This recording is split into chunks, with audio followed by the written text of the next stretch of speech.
আল্লাহ নবী আমাদের কলিজার টুকরা বিশ্ব নবী কেমন ছিলেন? মসজিদের মিনার থেকে যখন মুয়াজ্জিন আযান দিত, আল্লাহর নবীর চেহারাটা হলুদ বর্ণ হয়ে যেত আল্লাহর ভয়ে। আম্মা জান আয়েশা জিজ্ঞেস করছেন, গো আল্লাহর নবী, মসজিদের মিনারের আযান শুনলে আপনার সুন্দর চেহারাটা কেন হলুদ বর্ণ হয়ে যায়? সরকারে দো আলম বলে, আয়েশা, মসজিদের মিনার থেকে যখন বলা হয় হাইয়া আলাস সালাহ, নামাজের দিকে আসো, হিয়া আলাল ফালাহ, কল্যাণের দিকে আসো, আল্লাহর ডাক শোনার পরে তখন আমি দুনিয়ার সব কিছু ভুলে যাই। কখন যায় আমি আমার মালিকের কদমে সেজদা দিব, এই টেনশনে, এই পেরেশানে আমার সুন্দর চেহারাটা হলুদ বর্ণ হয়ে যায়। ঠিক কিনা বলি? আল্লাহর নবীর সাহাবী কেমন ছিলেন? আব্দুর রহমান ইবনে আউফ নাম কি? আল্লাহর পয়গম্বরের সাহাবী আব্দুর রহমান ইবনে আউফ রাদিয়াল্লাহু তাআলা আনহু যুদ্ধ করার জন্য যুদ্ধের ময়দানে গিয়েছেন। কাফেরদের সাথে মুসলমানের লড়াই শুরু হয়ে গেছে। এক পর্যায়ে যুদ্ধ করতে করতে আব্দুর রহমান ইবনে আউফের পেটের ভিতরে কাফেররা তরবারি দিয়ে আঘাত করেছে। পেটের চামড়াটা ছিঁড়ে নারী ভুঁড়িগুলো বের হয়ে গেছে। পেটের চামড়া দ্বিখণ্ডিত হয়ে পেটের নারী ভুঁড়িগুলো বের হয়ে গেছে। মসজিদের মিনার থেকে আযান দিছে, আল্লাহু আকবার, আল্লাহু আকবার, আশহাদু আল্লা ইলাহা ইল্লাল্লাহ, আশহাদু আল্লা ইলাহা ইল্লাল্লাহ, আশহাদু আন্না মুহাম্মাদার রাসূলুল্লাহ, আশহাদু আন্না মুহাম্মাদার রাসূলুল্লাহ, হাইয়া আলাস সালাহ, হাইয়া আলাস সালাহ, নামাজের দিকে আসো, নামাজের দিকে আসো, হাইয়া আলাল ফালাহ, হাইয়া আলাল ফালাহ, কল্যাণের দিকে আসো, কল্যাণের দিকে আসো। আযানের ধ্বনি শোনা মাত্র আল্লাহর পয়গম্বরের সাহাবী আব্দুর রহমান ইবনে আউফ যুদ্ধের ময়দানে নামাজে দাঁড়ায় গেলেন। চতুর্দিক থেকে কাফেরেরা তীর নিক্ষেপ করছে, বর্ষা নিক্ষেপ করছে। একদিকে তো তার পেটের চামড়া কেটে নাড়িভুড়ি বের হয়ে গেছে। ইতিহাস সাক্ষী, আল্লাহর নবীর সাহাবী আব্দুর রহমান ইবনে আউফ এক হাত দিয়া পেটের নারী বুড়িগুলো চাপ দিয়া আল্লাহর কদমে আল্লাহকে সন্তুষ্ট করার জন্য নামাজে দাঁড়ায় গেছে। আল্লাহু আকবার, জোরে বলেন আল্লাহু আকবার। এই দৃশ্যটা দূর থেকে কাফেররা দেখতেছে। কাফেররা দেখে বলে, হায় রে, তারা আবার কেমন মুসলমান! এই বিপদের মুহূর্তে পেট কেটে গেছে, নারী ভুঁড়ি বের হয়ে গেছে, এই মুহূর্তে পেটের নারী ভুঁড়িগুলো পেটের মধ্যে চাপ দিয়ে আল্লাহর কদমে সেজদায় দাঁড়ায় গেছে। এই দৃশ্য দেখা কাফেরেরা তাদের হামলা বন্ধ করে দিছে। আল্লাহু আকবার, জোরে বলেন আল্লাহু আকবার। ও মুসলমান, এখানে শেষ নয়। আমিরুল মুমিনিন, খলিফাতুল মুসলিমিন হযরত ওমরে আযম, ওমরে ফারুক রাদিয়াল্লাহু তাআলা আনহু ফজরের নামাজ পড়ার জন্য মসজিদের নববীতে গেছেন। একজন মূর্তি পূজক নাজাসি, একজন মূর্তি পূজক মাজুসি, নাম হচ্ছে আবু লুবাবা। সে একটা লোহার খঞ্জর নিয়া মসজিদের মিম্বারের পাশে ওত পেতে দাঁড়ায় ছিলেন। হযরত ওমর নামাজ পড়াইতেছেন। নামাজ অবস্থায় তাকে ওই মূর্তি পূজক মাজুসি লুবাবা খঞ্জর দিয়া ওমরের বুকের ভিতরে পার মেরেছে। শরীর থেকে রক্ত পড়তেছে, ঝরঝর করতেছে। তিনি নামাজে দাঁড়াইছিলেন, ইমামতি করছেন, যতক্ষণ পেরেছেন ইমামতি করেছেন।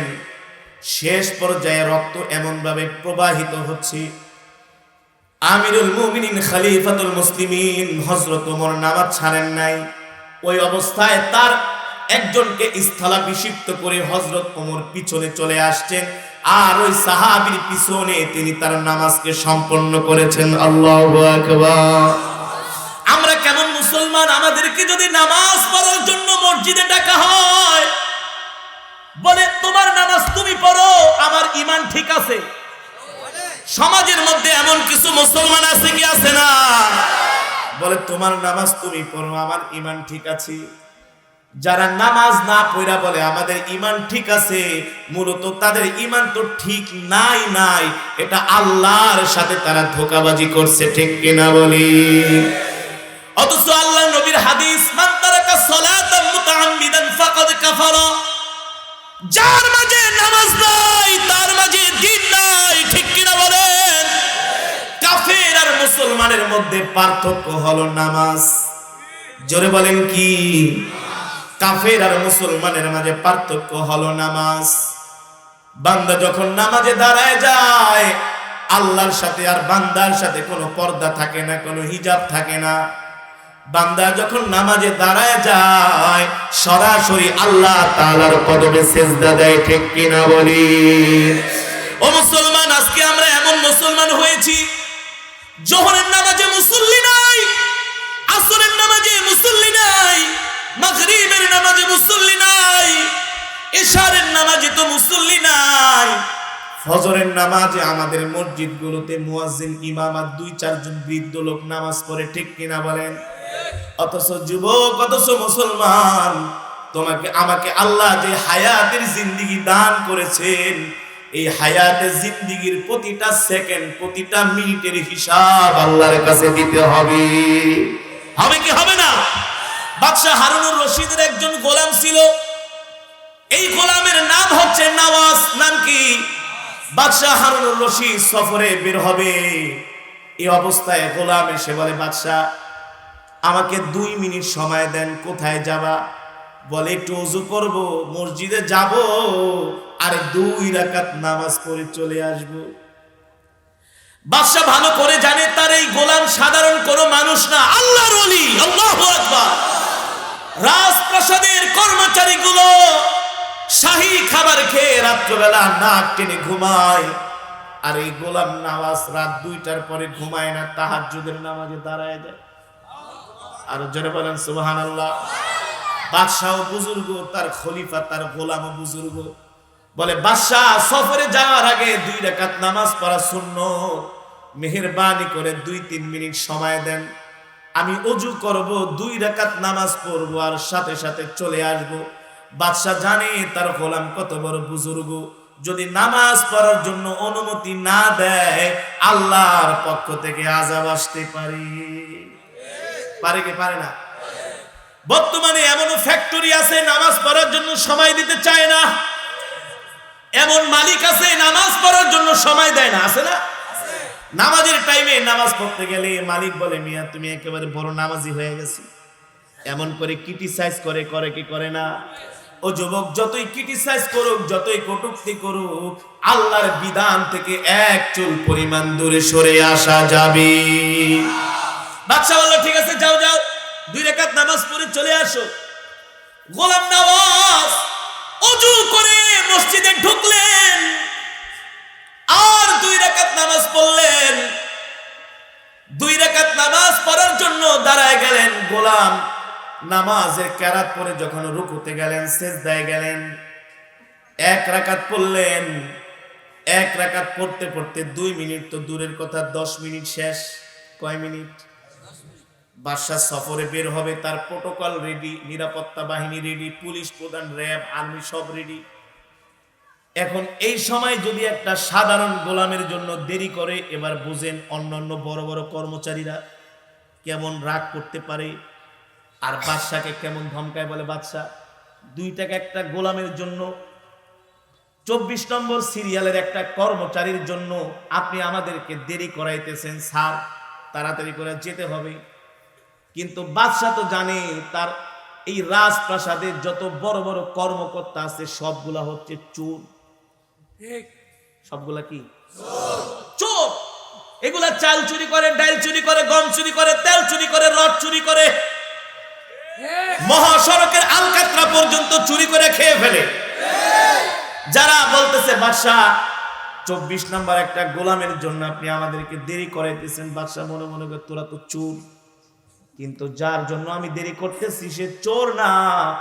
তোরা রাজপ্রাসাদের শাহী খাওয়া খায়া রাত 12টার পরে নাক টেনে ঘুমাস, আর আমার গোলাম রাত্রে ঘুমায় না, তাহাজ্জুদের নামাজে পুরাটা রাত্র কাটায় দেয়।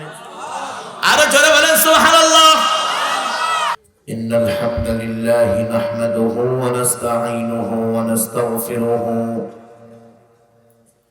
ওয়া নু'মিনু বিহি ওয়া নাতাওয়াক্কালু আলাইহি ওয়া নাউযু বিল্লাহি মিন শুরুরি আনফুসিনা ওয়া মিন সাইয়্যাতি আ'মালিনা। من يهده الله فلا مضل له ومن يضلله فلا هادي له ونشهد أن لا إله إلا الله وحده لا شريك له ونشهد أن سيدنا وسندنا وحبيبنا وحبيب قلوبنا وطبيبنا ومولانا محمد الذي أرسله بالحق بشيرا ونذيرا وداعيا إلى الله بإذنه وسراجا منيرا. أما بعد فأعوذ بالله من الشيطان الرجيم. بسم الله الرحمن الرحيم. يا أيها الذين آمنوا اتقوا الله حق تقاته ولا تموتن إلا وأنتم مسلمون. فقد قال الله تعالى إن الله وملائكته يصلون على النبي يا أيها الذين آمنوا صلوا عليه وسلموا تسليما. نماজের দুরূদ পড়ি। اللهم صل على محمد وعلى آل محمد كما صليت على إبراهيم وعلى آل إبراهيم. জোরে محبت সাউন্ড বাড়া। اللهم بارك على محمد وعلى آل محمد كما باركت على إبراهيم وعلى آل إبراهيم إنك حميد مجيد. بلغ العلا كشف الدجى بجماله حسنت جميع وخصاله. আরবের বুকে মক্কা নগরীতে যেথায় মা আমিনার ঘর, খোদার করুণায় কাউসার হয়ে রহমত ঝরেছে বারংবার। বালাগাল উলা বিকামালিহি হাসনাত জামিউ খিসালিহি।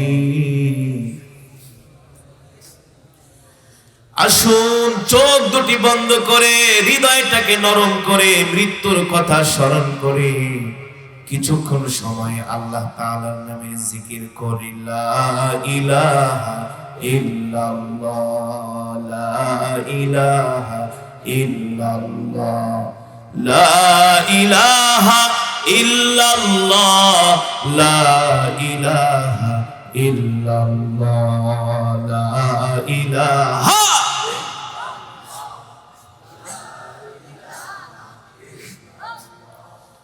لا إله إلا الله، لا إله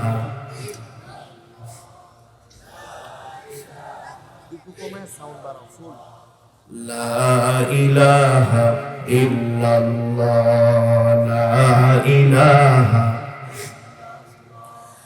لا إله إلا الله محمد মুহাম্মাদুর রাসূলুল্লাহ। জোরে জোরে বলি সাল্লাল্লাহু। আলহামদুলিল্লাহ, নাগেরপাড়া আল ইসলামিয়া কওমিয়া মাদ্রাসার উদ্যোগে 24তম বার্ষিক ওয়াজ দোয়ার মাহফিল।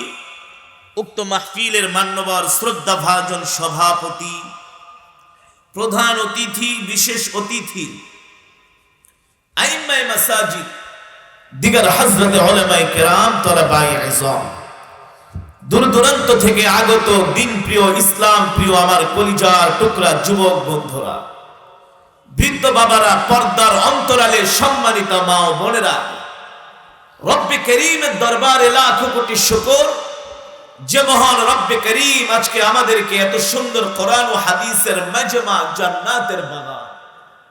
এটা কিসের বাগান? এই বাগানে আল্লাহ তাআলা আপনাকে আমাকে আসার বসার তৌফিক দিয়েছেন, সুযোগ করে দিয়েছেন। এজন্য শুকরিয়াতান আদায় করি, বলি আলহামদুলিল্লাহ। সম্মানিত উপস্থিতি, এই জমিন কার? আরো জোরে বলতে হবে, জমিন কার? আসমান কার? হায়াতের মালিক, রিজিকের মালিক, আমরা কার গোলাম? তাহলে জমিন যার, বলেছেন ইত্তাকুল্লাহ, আল্লাহকে ভয় করো। যদি তুমি আল্লাহকে ভয় না করো আর মুসলমান না হয়ে যদি কবরে আসো, তাহলে কিন্তু গুরজুর বাড়ি একটাও মাটিতে পড়বে না, ফেরেশতারা পিটায় লাল করে ফেলবে। ঠিক কিনা বলেন? অথচ আল্লাহ নবী, আমাদের কলিজার টুকরা বিশ্ব নবী কেমন ছিলেন? মসজিদের মিনার থেকে যখন মুয়াজ্জিন আযান দিত, আল্লাহর নবীর চেহারাটা হলুদ বর্ণ হয়ে যেত আল্লাহর ভয়ে। আম্মা জান আয়েশা জিজ্ঞেস করছেন, গো আল্লাহর নবী, মসজিদের মিনারের আযান শুনলে আপনার সুন্দর চেহারাটা কেন হলুদ বর্ণ হয়ে যায়? সরকারে দো আলম বলে, আয়েশা, মসজিদের মিনার থেকে যখন বলা হয় হাইয়া আলাস সালাহ, নামাজের দিকে আসো, হিয়া আলাল ফালাহ, কল্যাণের দিকে আসো, আল্লাহর ডাক শোনার পরে তখন আমি দুনিয়ার সব কিছু ভুলে যাই। কখন যায় আমি আমার মালিকের কদমে সেজদা দিব, এই টেনশনে, এই পেরেশানে আমার সুন্দর চেহারাটা হলুদ বর্ণ হয়ে যায়। ঠিক কিনা বলি? আল্লাহ নবীর সাহাবী কেমন ছিলেন? আব্দুর রহমান ইবনে আউফ, নাম কি? আল্লাহর পয়গম্বরের সাহাবী আব্দুর রহমান ইবনে আউফ রাদিয়াল্লাহু তাআলা আনহু যুদ্ধ করার জন্য যুদ্ধের ময়দানে গিয়েছেন। কাফেরদের সাথে মুসলমানের লড়াই শুরু হয়ে গেছে। এক পর্যায়ে যুদ্ধ করতে করতে আব্দুর রহমান ইবনে আউফের পেটের ভিতরে কাফেররা তরবারি দিয়ে আঘাত করেছে। পেটের চামড়াটা ছিঁড়ে নারী ভুঁড়িগুলো বের হয়ে গেছে। পেটের চামড়া দ্বিখণ্ডিত হয়ে পেটের নারী ভুঁড়িগুলো বের হয়ে গেছে। মসজিদের মিনার থেকে আযান দিছে, আল্লাহু আকবার, আল্লাহু আকবার, আশহাদু আল্লা ইলাহা ইল্লাল্লাহ, আশহাদু আল্লা ইলাহা ইল্লাল্লাহ, আশহাদু আন্না মুহাম্মাদার রাসূলুল্লাহ, আশহাদু আন্না মুহাম্মাদার রাসূলুল্লাহ, হাইয়া আলাস সালাহ, হাইয়া আলাস সালাহ, নামাজের দিকে আসো, নামাজের দিকে আসো, হাইয়া আলাল ফালাহ, হাইয়া আলাল ফালাহ, কল্যাণের দিকে আসো, কল্যাণের দিকে আসো। আযানের ধ্বনি শোনা মাত্র আল্লাহর পয়গম্বরের সাহাবী আব্দুর রহমান ইবনে আউফ যুদ্ধের ময়দানে নামাজে দাঁড়ায় গেলেন। চতুর্দিক থেকে কাফেরেরা তীর নিক্ষেপ করছে, বর্ষা নিক্ষেপ করছে। একদিকে তো তার পেটের চামড়া কেটে নাড়িভুড়ি বের হয়ে গেছে। ইতিহাস সাক্ষী, আল্লাহর নবীর সাহাবী আব্দুর রহমান ইবনে আউফ এক হাত দিয়া পেটের নারী বুড়িগুলো চাপ দিয়া আল্লাহর কদমে আল্লাহকে সন্তুষ্ট করার জন্য নামাজে দাঁড়ায় গেছে। আল্লাহু আকবার, জোরে বলেন আল্লাহু আকবার। এই দৃশ্যটা দূর থেকে কাফেররা দেখতেছে। কাফেররা দেখে বলে, হায় রে, তারা আবার কেমন মুসলমান! এই বিপদের মুহূর্তে পেট কেটে গেছে, নারী ভুঁড়ি বের হয়ে গেছে, এই মুহূর্তে পেটের নারী পেটের মধ্যে চাপ দিয়ে আল্লাহর কদমে সিজদায় দাঁড়ায় গেছে। এই দৃশ্য দেখা কাফেরেরা তাদের হামলা বন্ধ করে দিছে। আল্লাহু আকবার, জোরে বলেন আল্লাহু আকবার। ও মুসলমান, এখানে শেষ নয়। আমিরুল মুমিনিন খলিফাতুল মুসলিমিন হযরত ওমরে আযম ওমরে ফারুক রাদিয়াল্লাহু তাআলা আনহু ফজরের নামাজ পড়ার জন্য মসজিদে নববীতে গেছেন। একজন মূর্তি পূজক নাজাসি, একজন মূর্তি পূজক মাজুসি, নাম হচ্ছে আবু লুবাবা। সে একটা লোহার খঞ্জর নিয়া মসজিদের মিম্বারের পাশে ওত পেতে দাঁড়ায় ছিলেন। হযরত ওমর নামাজ পড়াইতেছেন। নামাজ অবস্থায় তাকে ওই মূর্তি পূজক মাজুসি লুবাবা খঞ্জর দিয়া ওমরের বুকের ভিতরে পার মেরেছে। শরীর থেকে রক্ত পড়তেছে, ঝরঝর করতেছে। তিনি নামাজে দাঁড়াইছিলেন, ইমামতি করছেন, যতক্ষণ পেরেছেন ইমামতি করেছেন। শেষ পর্যায়ে রক্ত এমন ভাবে প্রবাহিত হচ্ছে, আমিরুল মুমিনিন খলিফাতুল মুসলিমিন হযরত ওমর নামাজ ছাড়েন নাই। ওই অবস্থায় তার একজনকে স্থলাভিষিক্ত করে হযরত ওমর পিছনে চলে আসছেন, আর ওই সাহাবীর পিছনে তিনি তার নামাজকে সম্পন্ন করেছেন। আল্লাহু আকবার। আমরা কেমন মুসলমান? আমাদেরকে যদি নামাজ পড়ার জন্য মসজিদে ডাকা হয়, বলে তোমার নামাজ তুমি পড়ো, আমার ঈমান ঠিক আছে। সমাজের মধ্যে এমন কিছু মুসলমান আছে কি আছে না? বলে তোমার নামাজ তুমি পড়ো, আমার ঈমান ঠিক আছে। যারা নামাজ না পড়া বলে আমাদের ঈমান ঠিক আছে, মূলত তাদের ঈমান তো ঠিক নাই। এটা আল্লাহর সাথে তারা ধোঁকাবাজি করছে, ঠিক কিনা বলি? অথচ আল্লাহ নবীর হাদিস, মান তারাকা সালাতান মুতাআম্মিদান ফাকাদ কাফারা। যার মাঝে নামাজ নাই তার মাঝে দ্বীন নাই, ঠিক কিনা বলেন? কাফের আর মুসলমানের মধ্যে পার্থক্য হলো নামাজ। জোরে বলেন কি? কাফের আর মুসলমানের মাঝে পার্থক্য হলো নামাজ। বান্দা যখন নামাজে দাঁড়ায় যায়, আল্লাহর সাথে আর বান্দার সাথে কোনো পর্দা থাকে না, কোনো হিজাব থাকে না। বান্দা যখন নামাজে দাঁড়ায় যায়, সরাসরি আল্লাহ তাআলার কদমে সিজদা দেয়, ঠিক কিনা বলি? ও মুসলমান, আজকে আমরা এমন মুসলমান হয়েছি, যোহরের নামাজে মুসল্লি নাই, আসরের নামাজে মুসল্লি নাই, মাগরিবের নামাজে মুসল্লি নাই, ইশারের নামাজে তো মুসল্লি নাই। ফজরের নামাজে আমাদের মসজিদগুলোতে মুয়াজ্জিন ইমাম আর 2-4 জন বৃদ্ধ লোক নামাজ পড়ে, ঠিক কিনা বলেন? অথচ যুবক, অথচ মুসলমান, তোমাকে আমাকে আল্লাহ যে হায়াতের জিন্দেগি দান করেছেন, এই হায়াতের জিন্দেগির প্রতিটা সেকেন্ড, প্রতিটা মিনিটের হিসাব আল্লাহর কাছে দিতে হবে। হবে কি হবে না? বাদশা হারুনুর রশিদের একজন গোলাম ছিল। এই গোলামের নাম হচ্ছে নওয়াজ। নাম কি? বাদশা হারুনুর রশিদ সফরে বের হবে। এই অবস্থায় গোলাম এসে বলে, বাদশা আমাকে 2 মিনিট সময় দেন। কোথায় যাবা? বলে একটু ওযু করব, মসজিদে যাব, আর 2 রাকাত নামাজ পড়ে চলে আসব। বাদশা ভালো করে জানে তার এই গোলাম সাধারণ কোনো মানুষ না, আল্লাহর ওলি। আল্লাহু আকবার। রাজপ্রাসাদের কর্মচারীগুলো শাহী খাবার খেয়ে রাত্রবেলা নাক টেনে ঘুমায়, আর এই গোলাম নওয়াজ রাত 2টার পরে ঘুমায় না, তাহাজ্জুদের নামাজে দাঁড়ায় যায়। আর জোরে বলেন সুবহানাল্লাহ। বাদশাহ বুজুর্গ, তার খলিফা, তার গোলামও বুজুর্গ। বলে, বাদশাহ সফরে যাওয়ার আগে 2 রাকাত নামাজ পড়া সুন্নত, মেহেরবানি করে 2-3 মিনিট সময় দেন। আমি ওযু করব, 2 রাকাত নামাজ পড়ব, আর সাথে সাথে চলে আসব। বাদশাহ জানে তার গোলাম কত বড় বুজুর্গ, যদি নামাজ পড়ার জন্য অনুমতি না দেয়, আল্লাহর পক্ষ থেকে আযাব আসতে পারে। পারে কি পারে না?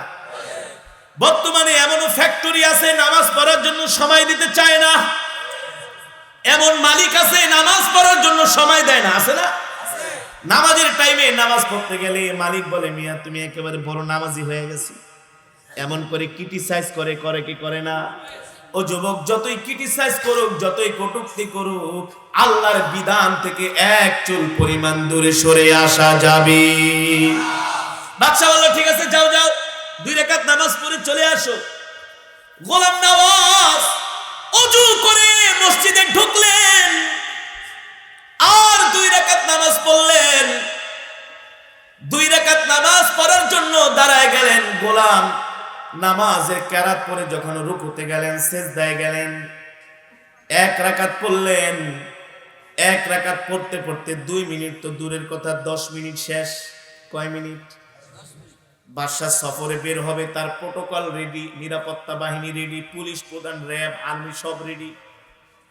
এখন এই সময় যদি একটা সাধারণ গোলামের জন্য দেরি করে, এবার বুঝেন অন্যান্য বড় বড় কর্মচারীরা কেমন রাগ করতে পারে আর বাদশাকে কেমন ধমকায়। বলে, বাদশা 2 টাকা একটা গোলামের জন্য, 24 নম্বর সিরিয়ালের একটা কর্মচারীর জন্য আপনি আমাদেরকে দেরি করাইতেছেন, স্যার তাড়াতাড়ি করে যেতে হবে।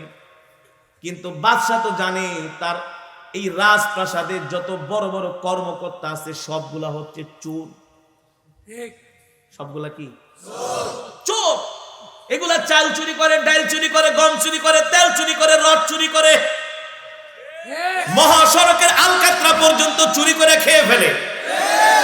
যারা বলতেছে বাদশা 24 নম্বর একটা গোলামের জন্য আপনি আমাদেরকে দেরি করাইতেছেন, বাদশা মনে মনে করে তোরা তো চোর, কিন্তু যার জন্য আমি দেরি করতেছি সে চোর না। তোরা রাজপ্রাসাদের শাহী খাওয়া খায়া রাত 12টার পরে নাক টেনে ঘুমাস, আর আমার গোলাম রাত্রে ঘুমায় না, তাহাজ্জুদের নামাজে পুরাটা রাত্র কাটায় দেয়। আরো জোরে বলেন সুবহানাল্লাহ। 10 মিনিট চলে যায়, আসে না, আবার 5 মিনিট অপেক্ষা করে। ও মুসলমান সমাজের ভিতরে এমন কিছু গরিব মানুষ আছে, টাকাও নাই, পয়সাও নাই, আল্লাহর সাথে সম্পর্ক, যারা তাকে চিনে, কোটিপতিরা পর্যন্ত দেখলে তাকে ভয় করে। সেও জানে বেটা আমি তো হালাল টাকা কামাই না, হারাম টাকা কামায় কোটিপতি হইছি। সে নামাজ পড়ে, দিনদার, তার সাথে যদি কোনো বেয়াদবি করি, বদদোয়া দিলে কিন্তু সম্পদ থাকবে না। এমন কিছু আল্লাহওয়ালা আছে কি আছে না? সমাজের মধ্যে আছে। সমাজের মানুষগুলো তাকে ভালোবাসে, ভয় করে, ঠিক কিনা বলেন? আমাদের এলাকায় একজন আল্লাহওয়ালা আছে। আমি যদি কোনো ওয়াজে আসি, সে ওয়াজে যায়। রাত 3টা বাজে, দেখি একা একা জিকির করে করে, পকেটে পয়সা নাই গাড়ি ভাড়ার, সে আঙ্গারিয়া সেই বুড়িরহাট পর্যন্ত, ডামুড্ডা পর্যন্ত চইলা যায় ওয়াজ শোনার জন্য। রাত্রবেলা রাস্তা দিয়ে হাঁটে আর জোরে জোরে জিকির করে। গত বছরও আমি যখন বুড়িরহাট থেকে ওয়াজ করে বাড়িতে যাচ্ছি, দেখি আল্লাহর পাগল, ঘুটঘুটে অন্ধকার কুয়াশার মধ্যে দেখা যায় না, জিকিরের আওয়াজ শুনতেছি।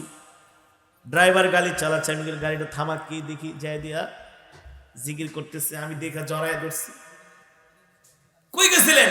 এই ওয়াজ শুনে এলাম। কোত্থেকে? বুড়িরহাট। ও মাই গড, বুড়িরহাট থেকে হাইটে আইছেন? কাহা জিকির করতে করতে আইসা করছে। আল্লাহু আকবার। এই শীতের মধ্যে পকেট থেকে 500 টাকা বাইর করে বললাম এটা হাদিয়া, রাখেন। না না চাচা রাখবো না, লাগবে না, টাকা লাগবে, রাখেন। এই যে রাত কবিরে সে আল্লাহর কোরআন শোনার জন্য মাইলকে মাইল হাঁটতেছে হাঁটতেছে। দুনিয়ার জমিনে গরিব, টাকা নাই, টাকা নাই। ও বড় লোক, তুমি মনে রাখো তোমার 50,000 বছর আগে আল্লাহর জান্নাতে চলে যাবে। আর তুমি হিসাব দেওয়ার জন্য মিজানের পাল্লার কাছে দাঁড়ায় থাকবা। যার যত সম্পদ তার তত বেশি হিসাব, ঠিক কিনা বলেন? 10 মিনিট 15 মিনিট চলে যায়। বাদশাহ হারুনুর রশিদ, বাগদাদের খলিফা, বাগদাদের বাদশাহ, আল্লাহু আকবার, বুজুর্গ বাদশাহ, চিটার বাটপার না, আল্লাহু আকবার। বাদশাহ হারুনুর রশিদ মাঝে মাঝে তাহাজ্জুদের নামাজ পড়ার জন্য বাগদাদের মসজিদে যাইতো। মুয়াজ্জিন চিনতো না, শব্দ মুয়াজ্জিন ধমকাইতো, বাইরান বাইরান, মসজিদ তালা মাইরা দিছি। বাদশাহ ছদ্মবেশে যাইতো, চিনতো না মুয়াজ্জিন, বাদশারে ধমকাইতো। অথচ ওই সময় যদি বাদশাহ তার আসল পরিচয়টা মুয়াজ্জিনকে দেয়, মুয়াজ্জিন তো আর জমিনে থাকবে না, কেমন বুজুর্গ বাদশা। আল্লাহু আকবার, আল্লাহু আকবার। আল্লাহ এমন শাসক আমাদেরকে দান করুন বলি আমিন। আরো জোরে সরে বলি আমিন। 10 মিনিট 15 মিনিট চলে যায়, আসে না 20 মিনিট আধা ঘন্টা হয়ে যায়। বাদশা তার সেনাপতিকে পাঠিয়েছে, ঠিক আছে যাও তুমি ডেকে নিয়ে আসো। যা দেখে গোলাম আল্লাহর কদমে সেজদায় পড়ে আছে। সেনাপ্রধান ডাক দেয়, হে গোলাম বের হও বের হও। কোনো আওয়াজ নাই, কোনো আওয়াজ নাই। 2-3টা ডাক দেওয়ার পরে বিরক্ত হয়ে বলে, বাদশা আপনার গোলাম একটা পাগল। বাদশা কয়, ঠিকই পাগল, দুনিয়ার পাগল না, আমার গোলাম। আরো জোরে বলেন। তোরা বলছিস আমার গোলাম পাগল, কিন্তু দুনিয়ার পাগল না, আমার গোলাম হলো আল্লাহর পাগল। ঠিক কিনা বলেন? এবার বাদশা বলে, ঠিক আছে আমি যাচ্ছি, আমি যাচ্ছি। এবার বাদশা হারুনুর রশিদ নিজে গোলামকে ডাকার জন্য যাচ্ছে। গোলাম আল্লাহর কদমে সেজদা দিয়া পড়ে আছে। বাদশা ডাক দেয়, গোলাম রে 2-3 মিনিটের সময় নিয়া মসজিদে গেলি, আধা ঘন্টা চলে যায়, মসজিদ থেকে কেন বের হস না? এ গোলাম বের হ বের হ। গোলাম বলে, বাদশা ইলহামি আওয়াজ আসতেছে বাদশার কানে কানে। বাদশা আমি চাইছিলাম 2-3 মিনিট নামাজ শেষ করে আপনার কাছে চলে আসব, আপনি তো আমার দুনিয়ার বাদশা, কিন্তু আমি তো এমন এক বাদশার গোলামি করি। আমি যখন তার কদমে সেজদা দিলাম, আমার মালিক বলে, গোলাম নামাজ তোর সেজদা উঠাইস না, তোর সেজদাটা আমার আল্লাহর কাছে মজা লাগতেছে। আর জোরে বলেন সুবহানাল্লাহ। বাদশা আমি আসতে চাই, কিন্তু মসজিদের মালিক তো আমাকে আসতে দেয় না। এই আল্লাহর সাথে সম্পর্ক। খোদার কসম করে বলি, আমরা যদি আল্লাহকে ভয় করার মতো করতে পারি, আর 1 নাম্বার মুসলমান যদি হইতে পারি, মুনাফিক মার্কা মুসলমান না, গরু খাওয়া মুসলমান না, দিনের ভিতরে 100টা মিথ্যা কথা বলার মুসলমান না, হারাম খাওয়ার মুসলমান না, যদি হালাল খেতে পারি, আর আল্লাহর যদি পেয়ারা বান্দা গোলাম হতে পারি, আমরাও যদি মসজিদে যাই আল্লাহর কদমে সেজদা দেই, খোদার কসম করে বলি মসজিদ থেকে বের হতে মন চাইবে না। আপনাদের মধ্য থেকে মাঝে মাঝে এমন কিছু সময় আসে, মসজিদে যায় নামাজ পড়লে শুধু মজাই লাগে। কথা কন কথা কন, লাগে কি লাগে না? মাঝে মাঝে এত মজা লাগে, সেজদা দিয়া শুধু কান্না করতে মন চায়, বুক ফাটা কান্না। আল্লাহু আকবার। আমরা যখন গুনার কাজ করি, আল্লাহর সাথে আমাদের একটু দূরত্ব সৃষ্টি হয়ে যায়। আল্লাহ ডাকে, বান্দা এ বান্দা দূরে সরে কেন যাস, কাছে আয় কাছে আয়। যখন আমরা গুনাহ করি, জিনা করি, কিছু সময়ের জন্য আমাদের ঈমান আমাদের দুর্বল হয়ে যায়, দূরে সরে যায়। আবার যখন আমরা তওবা করি, ইস্তেগফার করি, আল্লাহকে ডাকি, মালিক গুনাহ করেছি মাফ করে দাও, মাফ করে দাও। যখন মালিক গুনাহগুলো মাফ করে দেয়, ওই সময় যখন আমরা আল্লাহর কদমে সিজদা দেই, শুধু মজাই লাগে। ঠিক কিনা বলি? মজা লাগে কি লাগে না? এই কারণে মুসলমান, আল্লাহ কেন বললেন ইত্তাকুল্লাহ হাক্কা তুকাতিহি ওয়া লা তামুতুন্না ইল্লা ওয়া আনতুম মুসলিমুন। আল্লাহ বাৎসরিক মুসলমান হইতে বলে নাই, সাপ্তাহিক মুসলমান হইতে বলে নাই। আল্লাহ এভরিডে, প্রত্যেক দিন আল্লাহর গোলামি করার জন্য বলেছে। আল্লাহ এখানে 1 নাম্বার 2 নাম্বার 3 নাম্বার মুসলমান হওয়ার জন্য বলে নাই। আল্লাহ বলেছেন 1 নাম্বার মুসলমান হওয়ার জন্য। আল্লাহ অন্য আয়াতে বলছেন